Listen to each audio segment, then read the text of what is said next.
Salam Pancasila. Pada hari Selasa tanggal 24 Desember tahun 2024, saya akan mengomentari Prabowo ampuni koruptor asal mengembalikan uang yang dikorupsinya. Mengingat begitu maraknya para pejabat negara melakukan perbuatan korupsi terkait dengan jabatannya yang banyak merugikan uang rakyat atau uang masyarakat, sampai Presiden Prabowo Subianto akan mengejar koruptor sampai ke ujung dunia untuk diproses sesuai hukum yang berlaku berdasarkan pasal 2 Undang-Undang Nomor 19 tahun 2019 tentang pemberantasan tindak pidana korupsi.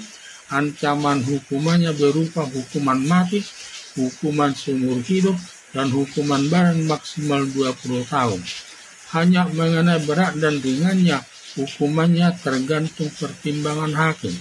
Bila pertimbangan hakim banyak alasan yang memberatkan, maka hakim dapat menjatuhkan hukumannya berupa hukuman mati.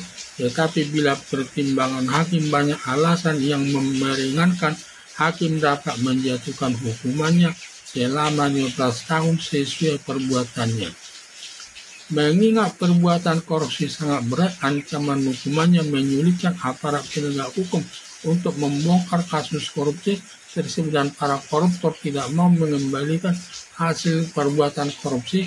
Kalaupun dikembalikan hasil perbuatan korupsinya kepada aparat penegak hukum, tetap saja dihukum dengan memberi keringanan hukumannya. Masuk pertimbangan hakim, bila semua hasil korupsinya dikembalikan, hakim akan memberi keringanan atas hukumannya. Tetapi Presiden Prabowo Subianto menyatakan akan memberi pengampunan kepada para koruptor bila mengembalikan semua hasil korupsinya kepada negara, baik secara diam-diam maupun terang-terangan, dan nanti bisa dicari jalan keluarnya.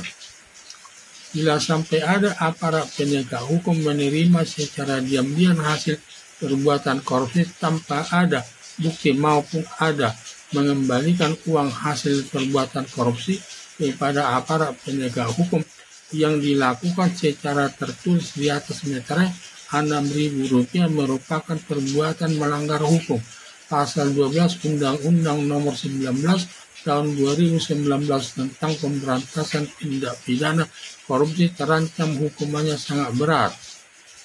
Bila Presiden Prabowo Subianto ingin mengampuni koruptor bila semua hasil korupsinya dikembalikan kepada negara, supaya dibuat undang-undang yang baru oleh Dewan Perwakilan Rakyat bersama Presiden Prabowo Subianto tentang pengampunan koruptor bila dikembalikan uang yang dikorupsinya, mengingat negara Indonesia sebagai negara hukum, di mana hukum itu sebagai panglima yang tertinggi dari seluruh lembaga negara. Bahkan hukum itu lebih tinggi dari presiden atau lembaga kepresidenan yang diwujudkan lewat putusan hakim di pengadilan. Dengan berdasarkan negara hukum, jika sudah ada undang-undang tentang pengampunan koruptor yang mengembalikan uang yang dikorupsinya semua kepada negara, tidak perlu dihukum. Hal ini dapat dilakukan aparat penegak hukum, artinya semua masyarakat Indonesia lewat Dewan Perwakilan Rakyat sudah setuju mengampuni koruptor bila sudah mengembalikan semua uang yang dikorupsinya. Pernyataan Prabowo Subianto dapat dilaksanakan sebagai dasar hukum untuk mengampuni koruptor setelah mengembalikan uang korupsi yang diambilnya. Ada dugaan kemungkinan besar akan ditolak anggota Dewan Perwakilan Rakyat, serta mengundang perlawanan dari masyarakat lewat demonstrasi di tengah-tengah masyarakat agar tidak melindungi korupsi sebagai perbuatan korupsi yang merugikan keuangan negara, yang hanya mengumpulkan harta kekayaan untuk hidup mewah atau hidup berfoya-foya.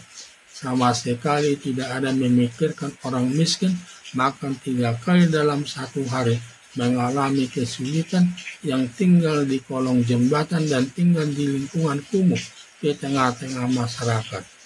Menurut Ibu Bivitri, mengampuni koruptor asal mengembalikan uang yang dikorupsi, hal ini berlaku kepada masalah politik, bisa memberikan abolisi atau amnesti atau pengampunan. tetapi masalah korupsi merupakan perbuatan kejahatan luar biasa yang bertentangan dengan aturan hukum. Tidak boleh melakukan pengampunan kepada para koruptor. Demikian juga pendapat Mahfud MD mengampuni koruptor tidak sesuai aturan hukum. Terlebih dikembalikan diam-diam bisa disalahgunakan, menyatakan melakukan korupsi sebesar 3 triliun, ternyata yang dikembalikan hanya 1 triliun dan 2 triliun tidak dikembalikan karena tidak ada yang mengetahuinya. Di samping itu, siapa yang mengetahui orang tersebut melakukan korupsi dan harus ada petugasnya yang menerima uang hasil korupsi dan langsung diserahkan kepada negara, sesuatu yang tidak mungkin terjadi. Pada umumnya orang yang melakukan perbuatan korupsi tidak ada yang mengakui bahwa dirinya melakukan korupsi. Ada dugaan pernyataan Presiden Prabowo Subianto mengampuni koruptor asal sudah mengembalikan uang korupsinya kepada negara, merupakan kritikan yang ditujukan kepada aparat penegak hukum. Karena banyak perbuatan korupsi, penyelesaian tidak adil, hanya memberikan sejumlah uang kepada aparat penegak hukum, sehingga banyak perbuatan korupsi tidak jadi diadili sampai ke pengadilan. Demikian juga terkait Hasan Masiku melakukan perbuatan korupsi, ternyata Hasan Masiku melarikan diri dan sampai sekarang belum berhasil ditangkap Komisi Pemberantasan Korupsi, merupakan kegagalan KPK menangkap koruptor. Belum lagi para koruptor melarikan diri ke Amerika Serikat dan Australia, membuat aparat penegak hukum baik jajaran kepolisian, Kejaksaan Agung atau Komisi Pemberantasan Korupsi tidak boleh menangkapnya karena di Amerika Serikat dan Australia perbuatan korupsi bukan perbuatan kejahatan, merupakan perbuatan kesalahan administrasi negara. Sedangkan di Indonesia perbuatan korupsi di Indonesia merupakan perbuatan kejahatan atau pidana. Tetapi kalau koruptor melarikan diri ke negara Malaysia, maka salah satu aparat penegak hukum baik jajaran kepolisian atau jaksa penuntut umum atau Komisi Pemberantasan Korupsi atau KPK dapat menangkap pelaku korupsi tersebut lewat polisi Malaysia lalu dibawa ke Indonesia untuk diproses sesuai hukum yang berlaku. Karena di negara Malaysia perbuatan korupsi merupakan perbuatan pidana. Demikian juga di Indonesia perbuatan korupsi merupakan perbuatan kejahatan atau pidana juga. Dengan kata lain, bila kedua negara mengatur bahwa perbuatan korupsi merupakan perbuatan kejahatan atau pidana, maka perbuatan korupsi dapat ditangkap untuk dihukum di negaranya. Dengan demikian perbuatan korupsi cukup banyak di masyarakat, hanya penyelesaiannya sedikit terkait perilaku aparat penegak hukum, sehingga ada menyatakan perbuatan korupsi hanya sedikit. Hanya pendapat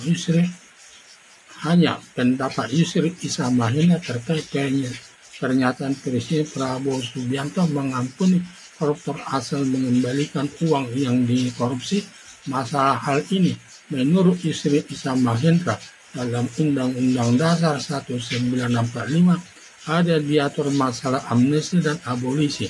Bisa dilakukan mengampuni kepada koruptor asal dikembalikan uang hasil korupsinya. Masalah amnesti dan abolisi bisa diterapkan kepada masalah politik dan masalah korupsi. Dan hal ini sering dilakukan zaman pemerintahan B.J. Habibie, yaitu masalah GAM yang melakukan mengangkat senjata melawan negara lalu diamnesti atau diampuni, tidak jadi dihukum. Kemudian dibina membela negara Indonesia. Dari semua gangguan dari masyarakat yang sering terjadi di Papua yang melakukan pemberontakan ingin merdeka setelah sadar bergabung dengan negara Indonesia lalu diberi amnesti atau pengampunan tidak diproses hukumnya. Harapan saya pernyataan Prabowo Subianto mengampuni koruptor asal mengembalikan uangnya dikorupsi perlu dibahas secara mendalam karena ada yang menyatakan merupakan perbuatan melanggar hukum, tetapi ada yang menyatakan tidak melanggar hukum. sesuai pernyataan Yusril Iza Mahendra yang ada diatur dalam Undang-Undang Dasar 1945, ada diatur masalah abolisi dan amnesti atau pengampunan atas perbuatan korupsi asal dikembalikan uang yang dikorupsi. Tetapi menurut penulis pernyataan, Prabowo Subianto mengampuni koruptor asal dikembalikan uang yang dikorupsi masuk perbuatan korupsi melanggar Undang-Undang Nomor 19 Tahun 2019 tentang Pemberantasan Tindak Pidana Korupsi. Karena perbuatan korupsi tidak bisa diamnesti atau diampuni karena perbuatan korupsi merupakan perbuatan kejahatan yang luar biasa atau extraordinary crime. Kalaupun harus dimaafkan, koruptor terlebih dahulu DPR bersama Presiden membuat undang-undang pengampunan korupsi sebagai dasar melaksanakannya untuk mengampuni koruptor jika sudah mengembalikan hasil korupsinya ke negara sesuai pernyataan Presiden Prabowo Subianto. Sekian dan terima kasih.